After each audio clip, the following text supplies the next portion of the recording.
മലയാള cinema ഇന്ന് വരെ കണ്ടിട്ടില്ലാത്തൊരു വിസ്മയം ഒരു സിനിമയിലൂടെ അദ്ദേഹം ഒരുക്കി ലൂസിഫർ.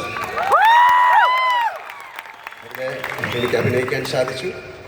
അദ്ദേഹത്തിൻ്റെ രണ്ടാമത്തെ സിനിമ അതിൽ നിന്നൊക്കെ വ്യത്യസ്തമായി എങ്ങനെയാണ് ഒരു സിനിമയുടെ ലെൻസിങ്, എന്താണ് ഒരു ആക്ടറിൽ നിന്ന് വേണ്ടത് എന്നെല്ലാം മനസ്സിലാക്കിക്കൊണ്ട് സിനിമയെക്കുറിച്ച് വളരെയധികം ധാരണയുള്ള, മറ്റ് ആക്ടേഴ്സിന് ധാരണ ഇല്ല എന്നല്ല ഞാൻ പറയുന്നത്, ഇത് വളരെയധികം ധാരണയുള്ള ഒരു ആക്ടറാണ് പൃഥ്വിരാജ്.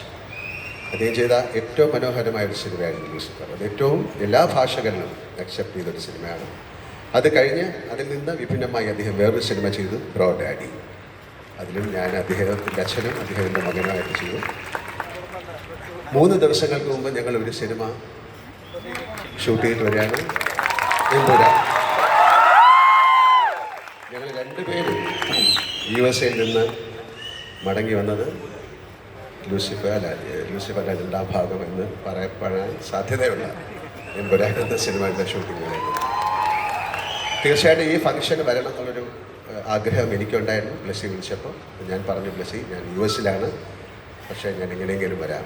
ബ്ലെസ്സി ഞാൻ വാക്ക് പാലിച്ചിരിക്കുന്നു. അപ്പോൾ ഇതെല്ലാം ഈ 3 പേരും എൻ്റെ സിനിമാ ജീവിതത്തിലെ വലിയ എന്താ പറയുന്നത്, എനിക്ക് വളരെ വേണ്ടപ്പെട്ടവരാണ്. എൻ്റെ ജീവിതത്തെ വളരെയധികം സ്വാധീനിച്ച ആൾക്കാരാണ്.